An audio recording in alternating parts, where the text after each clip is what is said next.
Hello, how are you? Today I invite you on a peaceful and profound journey to ancient Rome, to discover together what festivals were like that blended pleasure, power and culture.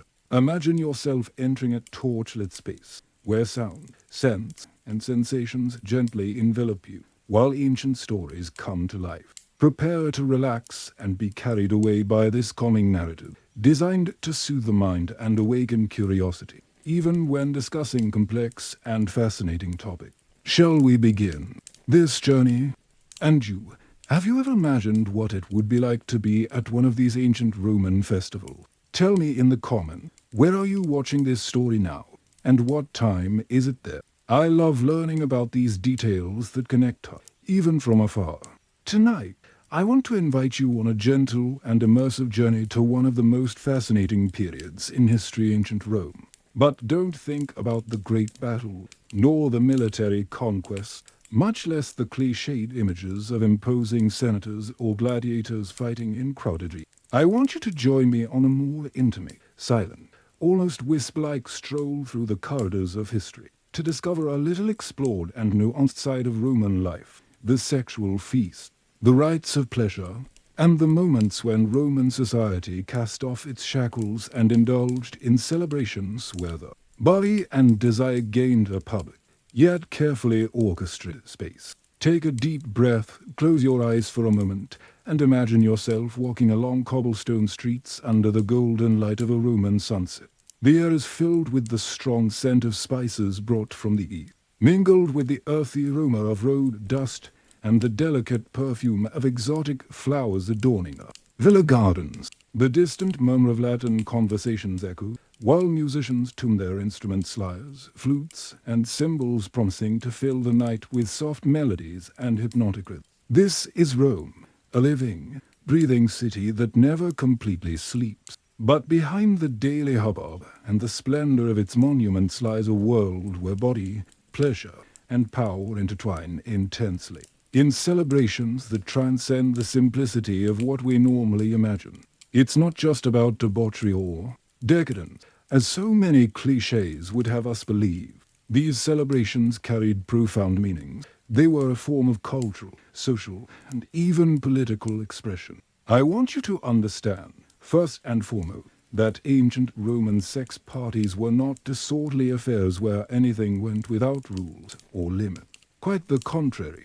They were immersed in a complex web of custom, social hierarchy, and symbolism. There was a choreography invisible to all present, dictating behavior, who could participate, which pleasures were acceptable, and which were still taboo. Physical pleasure, then, was just one layer within a much broader social phenomenon. Imagine entering one of these houses, called domes, which glowed with torchlight and oil lamps, illuminating frescoes on the walls and the gleam of polished marble on the floor.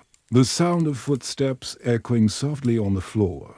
The air is saturated with aromas, myrrh, incense, and rare resins slowly burning, mingled with the sweet smell of fresh fruit and red wine poured from jugs. Voices round, in varying tone, laugh, whisper secret, while delicate or rough hands intertwine, and gestures of invitation and reciprocity are exchanged naturally and at the same time, with a certain formality. You feel the texture of the fine fabric against your skin, clothes that alternate between the luxury of imported silks and the simplicity of linen, often worn in a way that leaves parts of the body exposed. Inviting glances and touches. There's no rush. Everything happens with an almost ritualistic cadence, where time seems to stretch out so that each sensation can be fully experienced. But despite this setting that may seem sensual and even magical, we mustn't forget that these parties took place in a society that, like any other, had its contradictions, prejudices, and tension. Sex was seen as both natural and, at times, dangerous. Relationships between men and women, between free citizens and slaves, between the powerful and the marginalized, also manifested themselves on these occasions, carrying with them the echoes of inequalities and social norms. As we explore this universe, we'll realize that these festivals reveal much more than just carnal desire. They speak of the pursuit of pleasure, yes, but also of status, political alliance, the celebration of fertility and life, and even resistance to a world in constant transformation. They are a mirror of human complexity, reflecting light and shadow, beauty and cruelty, freedom and control. Therefore, I invite you to set aside any judgments or preconceived notions. Let's look at these moments together with curiosity and empathy. After all, history is made of the details that are hidden from view in the grand official narrative, and it is in this silent space that the true magic of understanding the past resides. If you're enjoying this slow, soulful journey, a simple gesture of liking or subscribing to the channel will help me keep bringing these stories. And if you'd like, leave a comment telling me where you're listening to this story right now, perhaps at what time of day, or what feelings it's stirring in you. Let's take a deep breath and prepare our minds to move forward towards the next chapter, where we will understand the historical context that shaped these festivals. The culture of a Rome that lived between order and transgression, between devotion to the gods and the search for earthly pleasure. Imagine waking up in ancient Rome on a mild morning as the sun begins to touch the marble domes and red tile roofs. You breathe in the air full of life, mingled with the scent of market, vegetable gardens, animals, and the lingering aroma of incense from the homes of the wealthy. The city is a mosaic of sounds, the cries of street vendors, the clopping of horses on the cobblestone street, the murmur of conversations in Latin and Greek languages that pulse through the veins of the empire. Rome at the height of its power was a vibrant metropolis, expanding beyond the city walls, with its grand temples, baths, theaters, and famous forums that were the heart of public life. But it was also a place of sharp contrasts where the ostentatious wealth of the elite contrasted with the poverty of the masses who lived in the insulae, the overcrowded public housing. In this complex landscape, daily life was permeated by customs and rituals that shaped how people related to one another, expressed their status, and understood their place in the world. Roman society was deeply hierarchical, with rigid distinctions between citizens, slaves, freedmen, plebeian, and patrician. These differences permeated every aspect of existence, from the right to participate in politics to access to education and, of course, social life and pleasure. Respect for traditions and gods guided many aspects of life. Religious celebrations, the worship of household gods, and the observance of public festivals permeated the annual calendar, creating a sacred rhythm that united the community. At the same time, Rome was a city in constant change, influenced by the cultures it incorporated, from the Etruscans and Greeks to conquered peoples like the Egyptians and Orientals.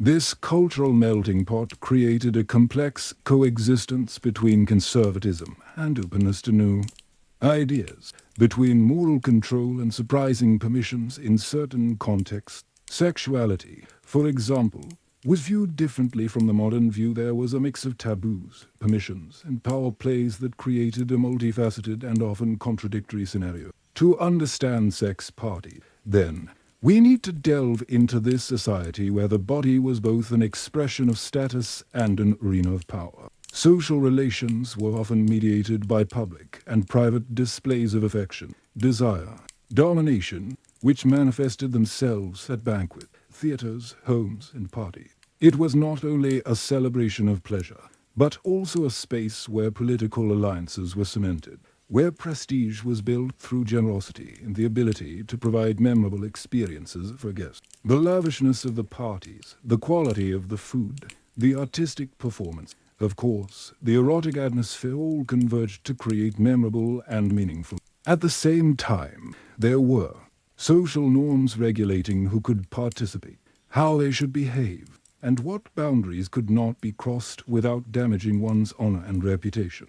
Male power, for example, was expressed not only in the public domain, but also in the way sex and desire were exercised and viewed. Sexual freedom had defined boundaries, especially for women and less privileged social groups. In this dynamic, the festivals became a microcosm of Roman society, where the interplay of appearance, power, desire unfolded under watchful eyes and social expectation. Understanding this context is essential to see beyond cliches and stereotypes, to realize that these celebrations, despite being charged with sensuality, were also the stage for a complex human negotiation.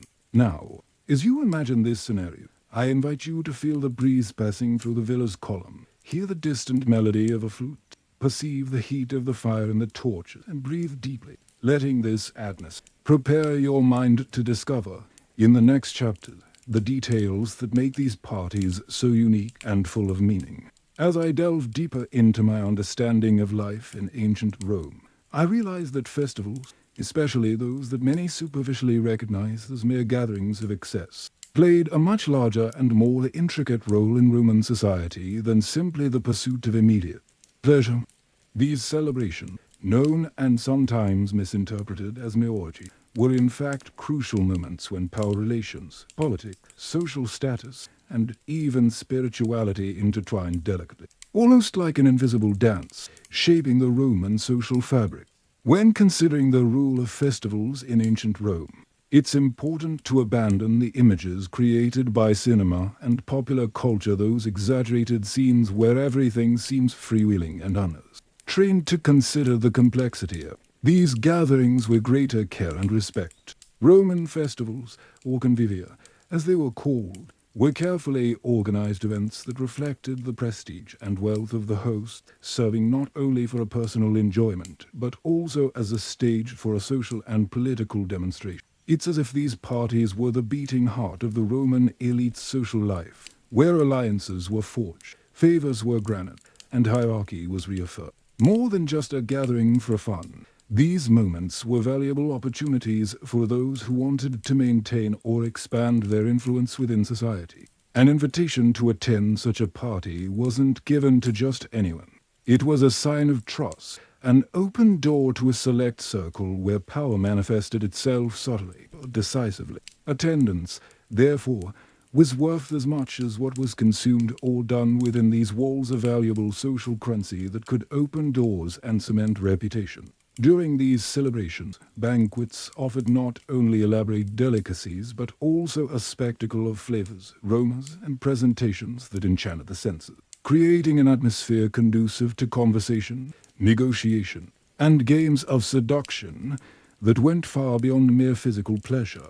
The carefully selected food and wine acted as catalysts for conviviality, soothing tensions and creating an environment where the boundaries of everyday life could be gently broken. Nevertheless, celebration of the body and desire that took place at these gatherings also carried profound symbolism, often linked to ancient rituals and beliefs about fertility, prosperity, and cosmic balance. Sex, far from being a merely private act, was incorporated into the social and religious fabric in a way that helped strengthen community bonds and ensure the continuity of the established order.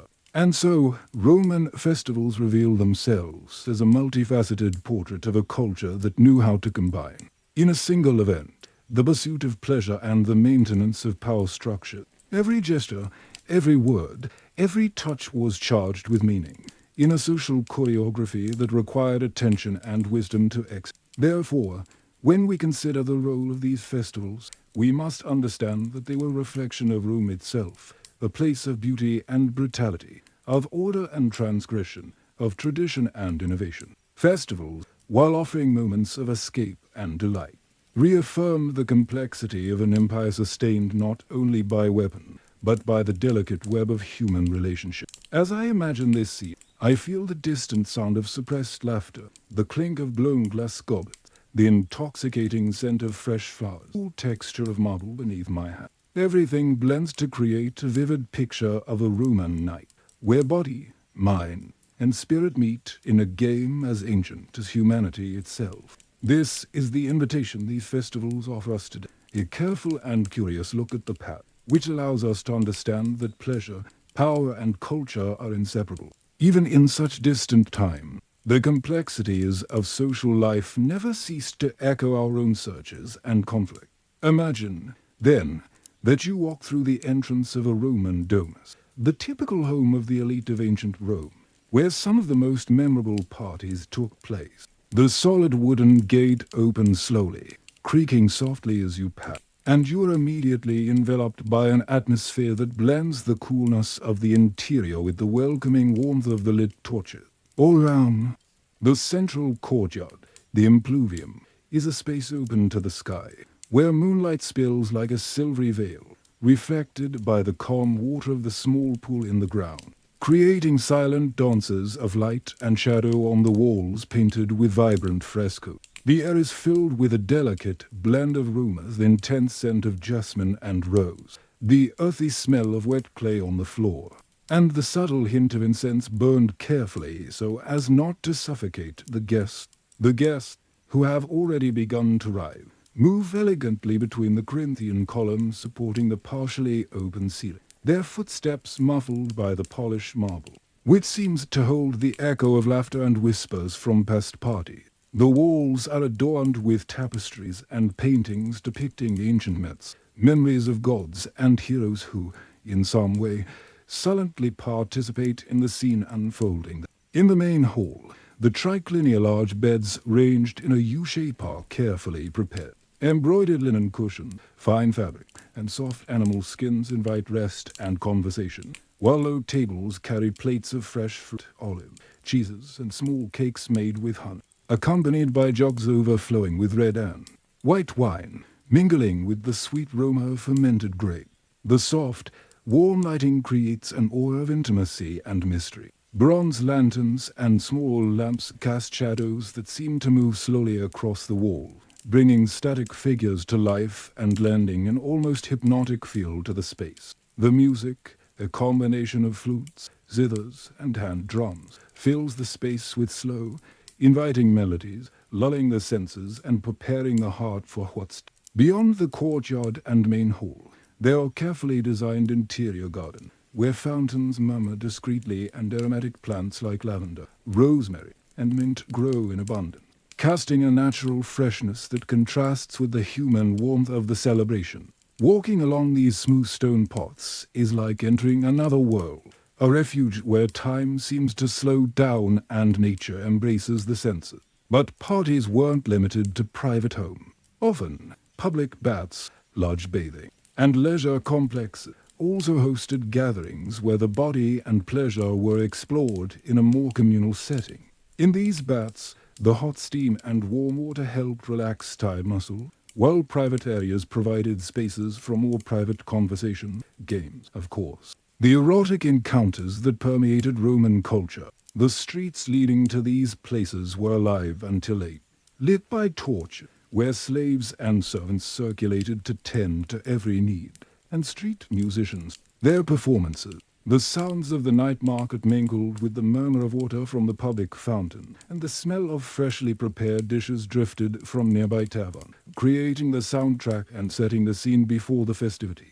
When imagining this setting, it's impossible not to feel the vibrancy of life that pulsed through these spaces, the combination of luxury and simplicity, public and private, sacred and profane. Each space was carefully crafted to create a complete sensory experience, where architecture, aromas, colors, sounds, and touch combined to envelop guests in an atmosphere of pleasure and discovery. And even when the party spread beyond the walls of the domus, into the lush gardens or the reserved areas of the baths, the feeling of exclusivity and ritual remained intact, reminding all those present that they were part of something greater and ancient tradition, a social game where every gesture had its weight and meaning. In this environment, time seemed to take on a new dimension, where everyday concerns were left aside, and the present moment was transformed into a dance of senses and emotion, a celebration of body and soul in harmony.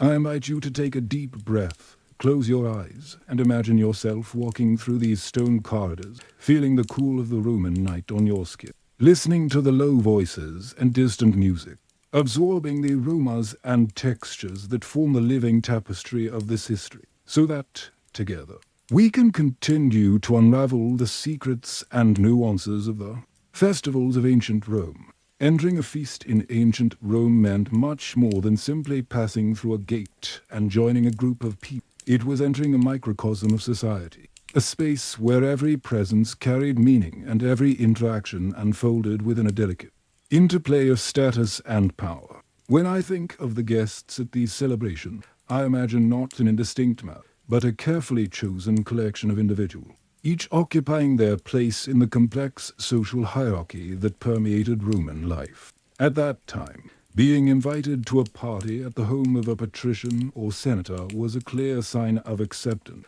of prestige, a recognition that went beyond mere pleasure and could influence political, economic, and personal pots. The guests, those privileged individuals who received the invitation, formed an elite. Although within this elite there were levels and distinctions that defined proximity to the host and the real power. Each held.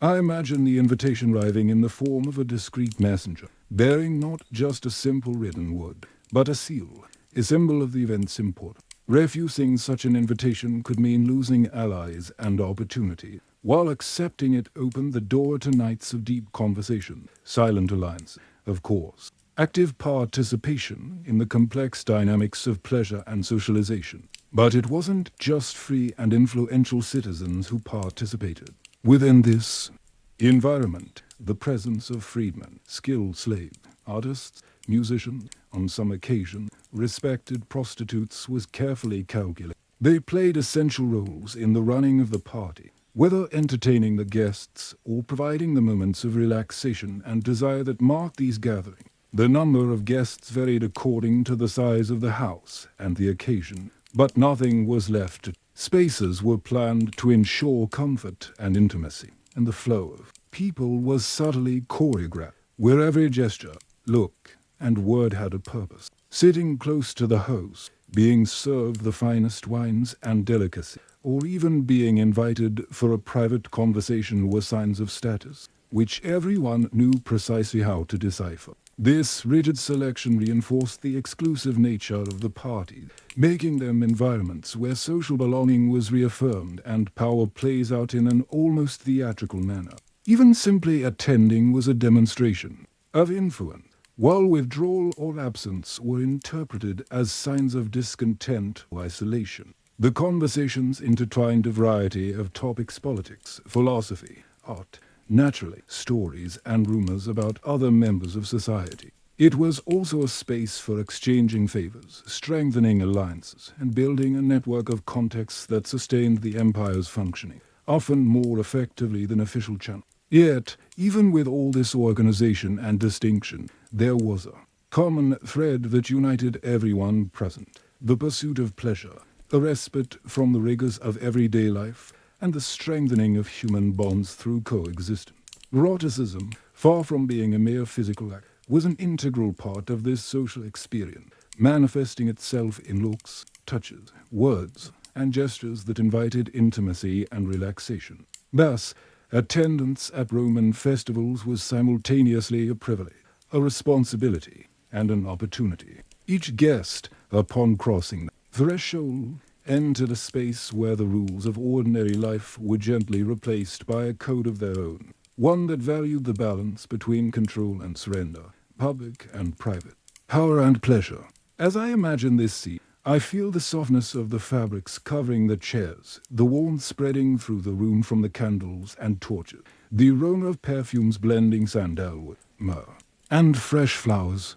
I hear the murmur of voices mingling, the suppressed laughter escaping, and the clink of glasses toasting wings and life. This is the setting where guests become protagonists, where each move is a fundamental piece on the intricate chessboard of ancient Rome, and where the invitation to the party is much more than a call to celebrate. It is an invitation to actively participate in building the destiny of an empire. As I contemplate life in ancient Rome, one of the images that comes most vividly to mind is that of food and drink, elements that played an essential role in festivities and celebrated the wealth, abundance, and pleasure of a fascinating culture. Immersed in this atmosphere, I can smell the aromas that filled the halls and gardens where guests gathered, an invitation to the senses that went far beyond the mere need to nourish the body. It was a ritual that awakened emotions and strengthened bonds. I picture the low table, laden with bowls and platters made of painted ceramic and polished bronze,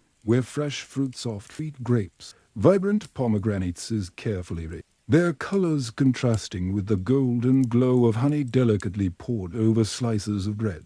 Small plates hold black and green olive, seasoned with herbs harvested from the nearby hills, their intense, slightly bitter flavor tantalizing the guest's palate. The variety of dishes is surprising. Fresh fish, caught in the rivers and seas that bathe the empire, prepared with spices imported from distant regions of the east, such as cumin, coriander, and saffron. Blending exotic flavors with the simplicity of Mediterranean cuisine, succulent and aromatic roast meats are served alongside grilled vegetables and salads seasoned with virgin olive oil and wine vinegar, creating a harmonious balance of flavors and texture. Guests hold delicate, colorful blown glass glasses filled with red, white, or rose wine, whose careful fermentation and refined quality demonstrate the host's prestige. Wine is not just a drink, it is a symbol of conviviality, a bridge that unites those present in moments of celebration and exchange. It is served generously, encouraging toasts that echo softly off the walls of the room, while voices rise in laughter and relaxed conversation. Amidst this backdrop, musicians play melodies that accompany the rhythm of the feast, their notes flowing like a calm river, while guests slowly savor each, allowing the flavors to expand and reveal their nuances. The pleasure of the meal is amplified by the ambience, the soft light of the oil lamps, the freshness of the surrounding gardens. The distant murmur of the fountains complete the sensory symphony. But what makes this experience even more fascinating is how food at Roman feasts was intrinsically linked to social and symbolic practices. The dishes and drinks served were not chosen randomly, but carefully selected to impress, to demonstrate the host's ability to provide the best, and to reinforce the guest's social standing. The repetition of certain foods, the use of rare and imported ingredients, and the way each dish was presented reflected a nonverbal language of power and prestige that everyone present knew and decoded. Thus, food became a form of communication, a silent narrative that permeated the environment and guided interaction. Furthermore, parties often respected the rhythms of the body and mind, offering breaks between meals for conversation, games, and moments of rest, which helped create a relaxed atmosphere conducive to heightening the senses and allowing emotions to express themselves naturally. As I imagine this scene, I feel the soft texture of fresh fruit, the complex flavor of aged wine, the gentle warmth that spreads through my body as I savor the rich and aromatic dishes.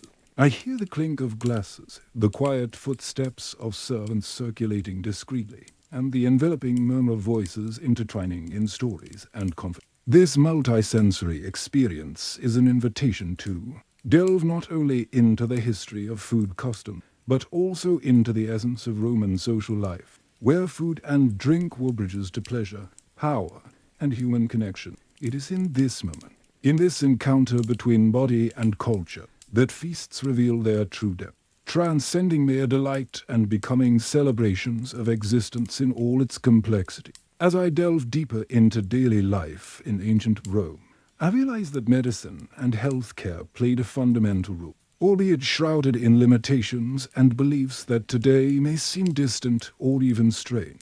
Walking mentally through the hallways of these homes and spaces where parties and gatherings took place, I imagine the practices they followed, the methods that sought to alleviate pain, heal wounds, and preserve life, even in the face of knowledge still in its infancy. Roman medicine reflected the complexity and cultural melting pot of the time. Greek, Etruscan, and Egyptian influences blended, creating a system that, despite its limitations, advanced with curiosity and practice. Doctors, known as medicus, circulated among the elite, offering their service, while the common people often resorted to home remedies, prayers, and protective rituals. In the intimate setting of a feast or a noble residence, the presence of a physician or a specialized slave was essential, especially since the excesses of celebration and daily life brought with them a variety of risks from food poisoning to accidents with weapons. I can almost hear the soft murmur of voices discussing symptoms and remedies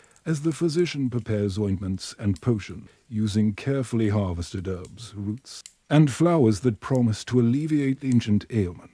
The use of medicinal plants, such as myrrh, aloe, and lily of the valley was common, and the Roman pharmacon already contained a significant range of substances for treating wounds, fevers, and inflammation. These preparations, applied with steady and patient hand, were accompanied by words of comfort, whose simplicity brought hope to those facing fragile health. But the medicine of the time also reflected the people's religious and superstitious beliefs. Rituals, prayers to healing gods, such as Asclepius, and the use of amulets to ward off evil were common practices, intertwining the physical, the spiritual in a joint quest for health. I imagine the calm atmosphere of a small sanctuary dedicated to these gods, where the sick and their families came to seek protection, offering incense and leaving their prayers. When it came to parties and social life, hygiene was a constant challenge. Sanitary condition, while surprisingly advanced in some respects, still didn't guarantee the prevention of diseases that today would be easily preventable.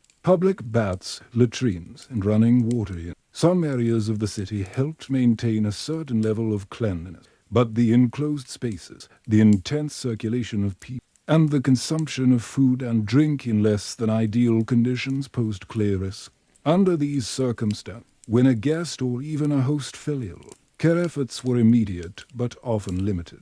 Bloodletting, cupping, other invasive procedures which we now know to have controversial effects were common, performed by experienced hands but guided by theory that sought to balance the body's humors, a concept inherited from Hippocratic medicine. I feel the doctor's careful touch, the pressure of his hands as he applies a poultice, the strong aroma of herbs burning on a small ember nearby, while his low voice explains the treatment and offers reassuring words. Despite the limitation, there was a deep dedication to trying to alleviate suffering, a search for a cure that blended science, tradition, and infectious diseases. Wounds caused by fighting and birth complications were constant challenges, and mortality remained high, especially among the most vulnerable. The presence of death was a frequent companion, but also a stimulus for medical practices to evolve, allowing accumulated experience to be passed down from generation to generation. And even amidst this fragility, human resilience manifested itself in small achievements, a patient regaining strength, a wound healing, a fever breaking. These silent victories, encapsulated in simple gestures and moments of care, constituted the true story of Roman medicine, a story of struggle, learning, and humanity. As I imagine this scenario, I can hear the whisper of herbal leaves being crushed, feel the gentle warmth of the oil applied to my aching skin, perceive the tranquility that the careful touch brings to my entire body. All of this forms a sensory tapestry that connects past and present, demonstrating that, despite the difference, the pursuit of well-being is a constant that spans the century.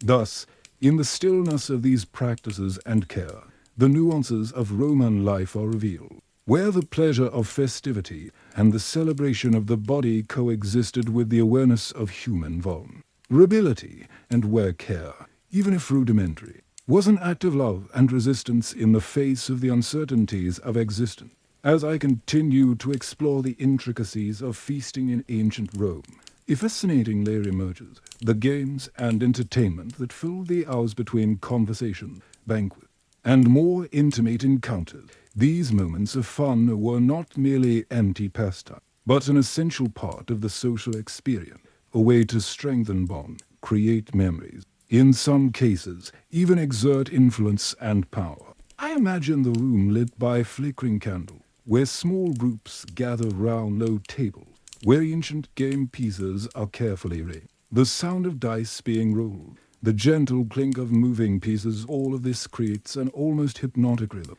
inviting concentration and light, friendly competition. Board games were popular, featuring strategies that required patience and cunning, such as Locher and Cooley, a war game where players moved pieces to capture their opponent, perhaps reflecting the battles that marked the empire.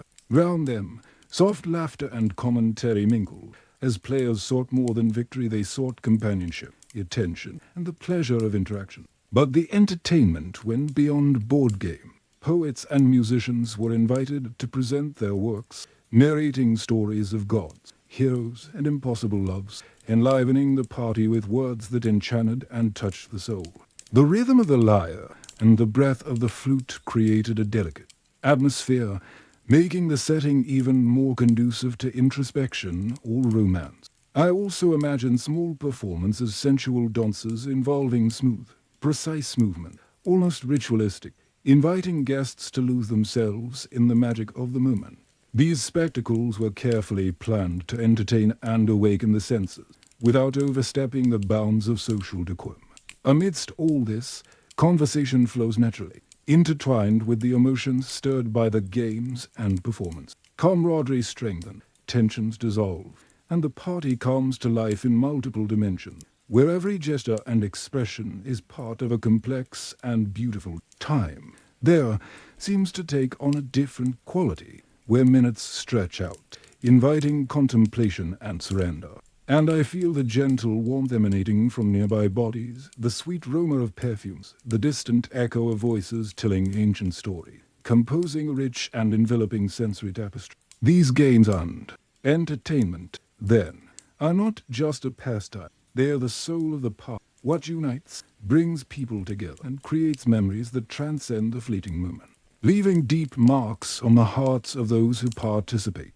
As I continue my journey through ancient Rome, one aspect that inevitably catches my attention is the complex way in which sex manifested itself at parties and in everyday life. Far beyond the simple physical act, sex in Rome carried profound meanings, blending pleasure, power, ritual, even politics, in a delicate interweaving that revealed much about the soul of that civilization. I imagine the scene calmly, almost like a painting with soft details and warm color. The room is enveloped in a subtle perfume, a blend of incense and natural aromas, while the torchlight dances on the wall, casting shadows that seem to whisper ancient secrets. Amidst this scene, bodies move closer, but not in a disorderly or disrespectful manner. There's an implicit choreography, a silent language made of glance, gestures, and touches that invite intimacy. For the Romans, sex was a natural part of life, something that didn't carry the same restrictive moral burden we find in later eras. However, this didn't mean there was an absence of. Quite the contrary. There were clear social norms regulating who could do what, when. These rules reflected the power structures and hierarchy that permeated society as a whole. Among free men, for example, dominance and the protection of honor were essential. The active and passive roles in the sexual act had strong social connotation, and sexual freedom was often interpreted in light of these distinctions. Women, in turn, lived under a network of expectations and limitations. Although in the private spaces of parties, some of them could experience greater freedom than in other spheres of life. At parties, sex took many forms. It was a space where seduction could flourish, where desire was celebrated, but also where power plays out. The exchange of favors, silent pact, and displays of public affection blended with eroticism and pleasure, creating a rich and complex atmosphere. I imagine the whispered conversations between guests, where veiled proposals are made, alliances are forged, and pleasure is a currency as valuable as gold. Between the columns of the ballroom, gentle touches and lingering glances speak louder than words, and the music that fills the party seems synchronized with the rapid heartbeat. But sex in Rome also had a ritualistic side. Certain acts and practices were linked to religious beliefs and symbolism that sought to ensure fertility, prosperity, and the protection of the gods. It was a manifestation of the sacred in the profane, a delicate balance that could only be maintained by those who understood its rule. As I imagine all this, I feel the warmth of close skin, the light touch of hands exploring with respect and curiosity, the muffled sound of sighs and suppressed laughter blending with the soft melody that runs through. All of this creates a sense of deep connection, of celebrating life in its multiple dimensions. These sexual displays at Roman festivals therefore reveal much more than mere desires. They are windows into the understanding of a culture that knew how to integrate body and soul, pleasure and responsibility, public and private. These are moments where humanity reveals itself in its essence, full of complexity, beauty, and contradiction. As the night slowly unfolds in Roman homes, I reflect on the delicate balance that existed in relationships between men and women during festivals. It's a nuanced topic, where pleasure and freedom coexisted with rigid social expectations and deeply rooted hierarchical structure. I imagine a room where women and men move with grace and care, aware of the role each plays in this meaningful space. The women, often adorned with fine jewelry and light fabrics that leave their skin visible under the torchlight, radiate a presence that blends strength and softness, mystery and openness. But despite their beauty and allure, their freedom within these festivals is limited by unwritten rules that define how far they can go and how they should behave. Roman society, while allowing certain spaces for female expression, still maintained rigid expectations regarding women's modesty, fidelity, public behavior. It's a complex game where the female body is simultaneously valued and controlled, admired and restricted.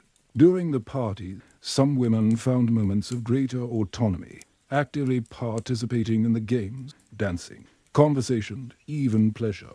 Others, however, remained more reserved, observing the interactions with a watchful, protected by the limits imposed on them by society. Men, in turn, move with a posture of confidence and dominance, expressing their power, not only through wealth and social standing, but also through the way they conduct interpersonal relationships. The male role at parties is marked by a combination of charm, assertiveness, and respect for the conventions that maintain group order.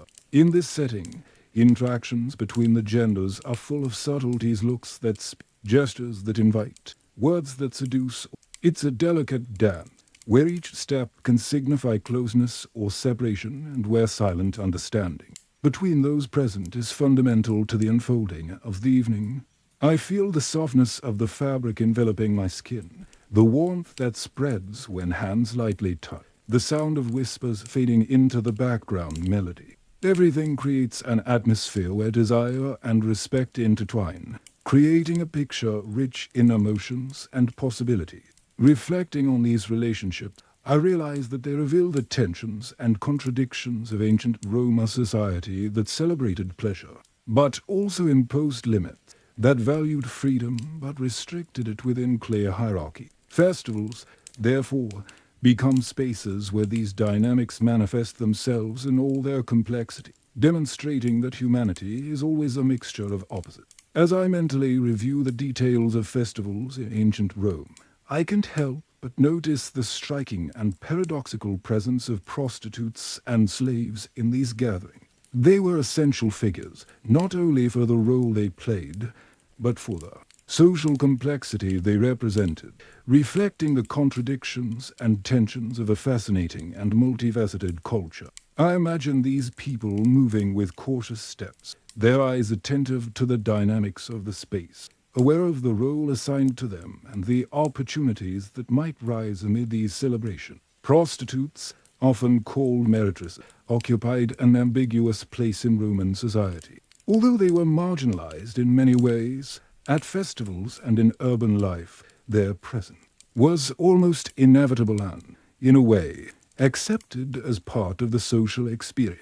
They weren't just escorts or objects of desire. Some of them possessed knowledge of the body, sensuality, and the arts of pleasure that made them figures of admiration and respect amongst it. In many cases, their skills went beyond the physical, involving social intelligence, conversational skills, and the ability to read people and environment, becoming key players in the social networks that were woven. At parties, slaves, in turn, although they were property and subject to many limitations, had roles that went beyond hard labor and servitude. Some were trained to entertain, care for, serve discreetly, and even participate in the dynamics of parties in ways that required tact and sensitivity. They could be musicians, dancers, masseurs, or even escorts, performing roles that contributed to the atmosphere of relaxation and pleasure.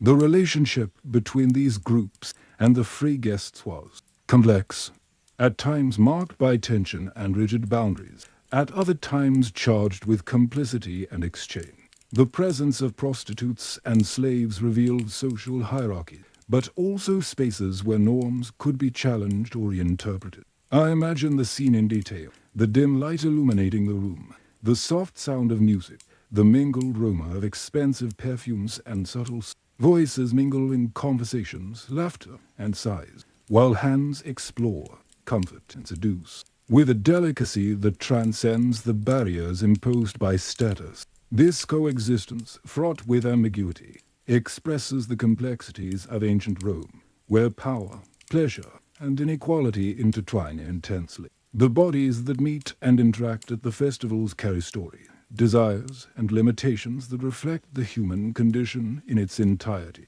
As I imagine these interactions, I feel the texture of silk against my skin, the firmness of their touches, the warmth slowly spreading. I hear them, murmur of conversations, and the steady rhythm of the music, all creating a scene where time seems to slow down, inviting reflection and understanding. These figures, often invisible in grand historical narrative, come to life at parties, revealing that history is not made solely by the powerful, but also by those who, even on the margin, shape the encounters and experiences that define a culture. As the festive atmosphere continues to unfold before me, my attention turns to the clothing and adornment, elements that play as fundamental a role in the atmosphere of these celebrations as the food, music, and intimate encounters. Every fabric, every piece of jewelry, every detail of appearance reveal not only personal taste but also the status, intention, and place each individual occupied in the intricate social tapestry of ancient Rome. I imagine the women walking slowly through the hall, wrapped in translucent fabric, like fine linen, which reveal their bodies with an almost ethereal delicacy. The fabric feels soft and refreshing against the skin, perfect for the warm nights when these parties took place. The cloaks, or palace, fall in gentle waves over the shoulders, while the long tunics, called stola, adorn the figures with classical elegance, simultaneously revealing modesty and sensuality. Men, in turn, wear simple but high-quality tunics, often with embroidery and sashes that indicate their position and prestige. The cloak, called a toga, is reserved for special occasions, and wearing it at a party was a sign of respect for traditions and elevated status. I imagine the heavy fabric of the toga gliding with dignity as they move around the room, maintaining the posture and authority their social role required. But it wasn't just the fabrics that spoke volume. Jewelry and adornments carried their own language, replete with symbolism. Gold necklaces with delicate pendants, earrings that caught the light of torches, fine bracelets, and rings with precious stones were worn to highlight beauty, power, and wealth. The shine of these accessories reflected not only the ambient light, but also the attention and respect the wearer hoped to attract. Amidst these ostentatious displays, small flowers were woven into hair or worn as ornaments, adding a natural, fresh touch that contrasted with the shine of the gold and the softness of the fabric. The aroma of the flowers mingled with the intense perfume applied to the skin, creating an olfactory symphony that enveloped the senses and heightened the sensory experience of the celebration. I imagine the texture of these ornaments under my fingers, the feel of the cool gold against my skin, the soft warmth of the fabric gliding through my hand, and the subtle freshness of freshly cut flowers. All of this created a scenario where appearance became an extension of personality and intention, a form of nonverbal communication that spoke directly to the eyes and the heart. These clothing and adornment choices, however, much more than mere aesthetic. They functioned as social codes, indicating who could approach, who should be respected, who was open to seduction or conversation.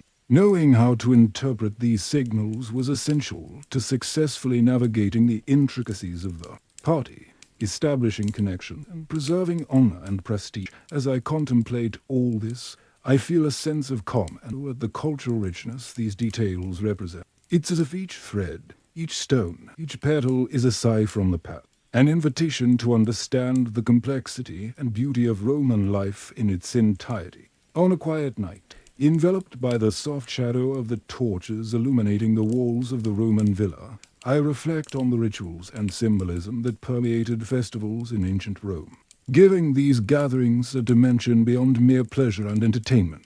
These celebrations were not merely moments of fun or debauchery, but true spaces where the sacred and the profane intertwine, where humans sought, through gestures and words, a deeper connection with the divine and with their own destiny. As I enter this setting, I smell the delicate aroma of incense burning on small, makeshift altars, while images of gods and goddesses silently, timeless witnesses to the emotions and desires that manifest themselves there. The presence of these religious symbols lends the celebration a weight and solemnity that, at first glance, might seem at odds with the lightness and joy of the atmosphere, but which, in fact, reveal the complexity of the human experience. The rituals involved in the festivals often included offerings to the gods, chants, and gestures that sought to invoke protection, fertility, and prosperity for the participants and the community. Sexuality, openly celebrated, was seen as a vital force,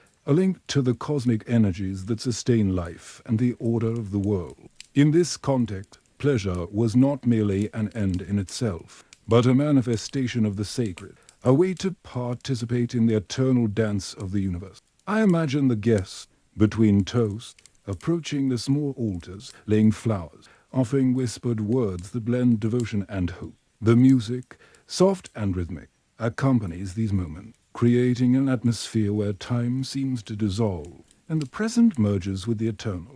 The symbols scattered throughout the space amulet, carved images, designs painted on the walls function as bridges between the visible and the invisible, between the mundane and the spiritual. They remind those present that life, with all its complexities and pleasures, is embedded in a greater order, where respect and harmony are essential. This ritualistic aspect of the festivals reveals a Rome that knew how to combine opposites, that accepted the duality between the sacred and the profane, between control and surrender, between reason and emotion. It is a testament to the depth of Roman culture, which saw in the celebration of the body and desire a legitimate form of connection with the divine.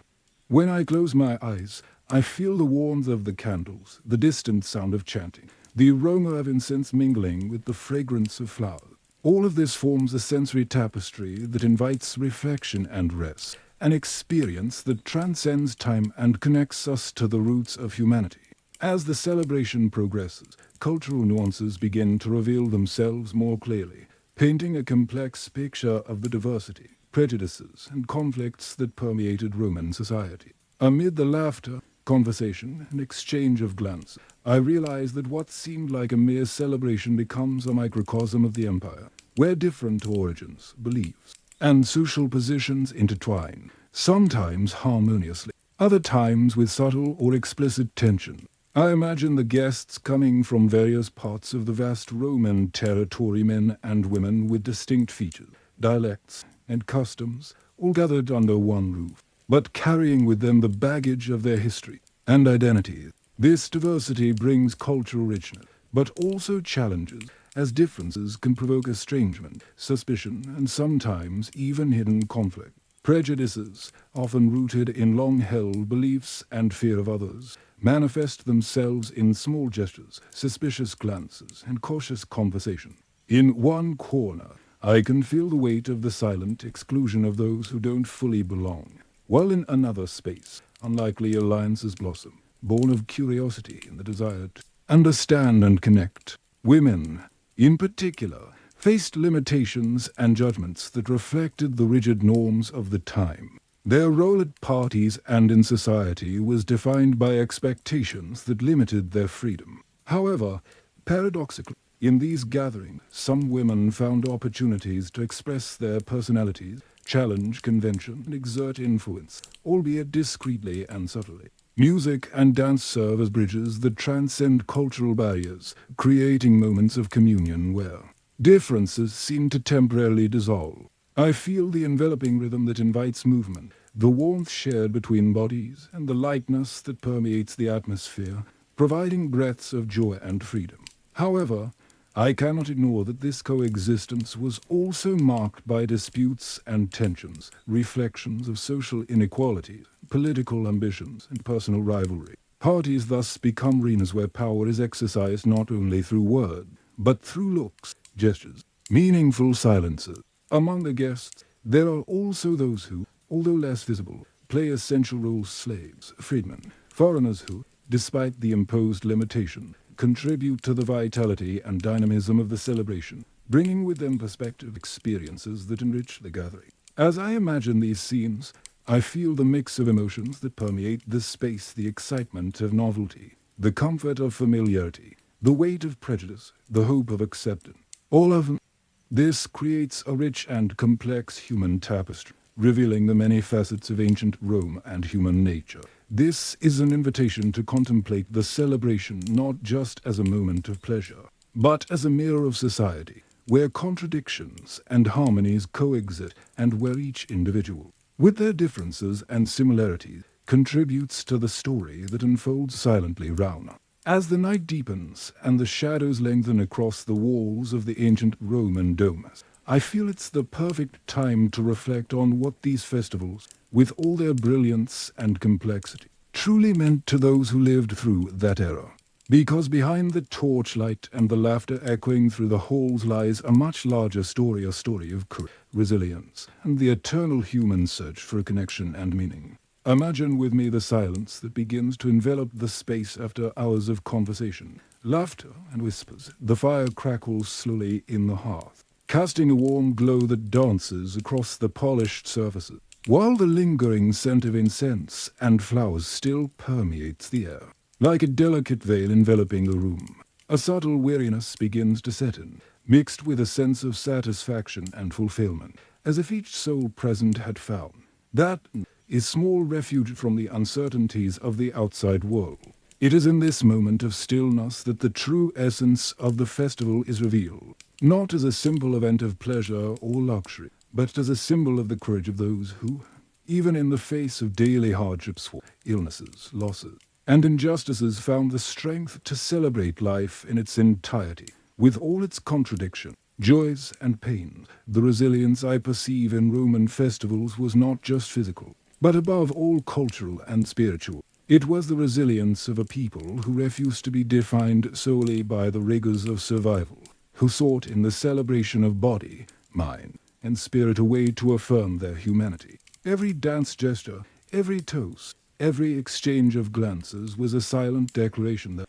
despite the challenges, life went on, and there was beauty and meaning to be found in it. I think of the faces illuminated by the flame, marked by life's experience, but also by the glow of hope and momentary joy. I see men and women who, even bound by rigid social norms, found in celebrations a space to express hidden desires, build alliances, challenge convention, and create new stories. Their courage lay in the act of allowing themselves to live these moments, aware of their fragility and their strength. This courage was also present in the organization of the parties themselves and the effort to bring together people of different backgrounds, statuses, and history, to create an environment where respect, seduction, and conviviality could coexist. It was an act of collective construction, a social fabric woven with threads of understanding, empathy, tension, but always with the intention of keeping alive the flame of coexistence and shared pleasure. Reflecting on this resistance, I feel a deep connection with those who came before us and realize that, despite time and change, the human search for meaning, connection, and celebration is constant. This invisible but powerful heritage spans the century, silently echoing in our own lives and encounters. And so, as you close this evening with me, I want you to take with you not only a curiosity about the past, but also the inspiration to cultivate in your own time and space that same courage and capacity. Celebrate life in all its complexity. May you find your own moments of celebration, whether large or small, public or private, where you can feel fully alive and connected.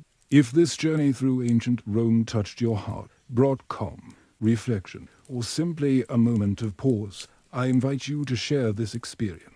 Let us know in the comments where you listen what feelings this story evoked and what it means to you. Thus, we continue together on this journey of discovery, intertwining past and present, dreams and reality. Take a deep breath now. Feel the air slowly coming in and out, allowing that sense of calm and connection to settle in. And when you're ready, open your eyes, bringing with you the serenity and wisdom that come from knowing the courage of those who lived before us.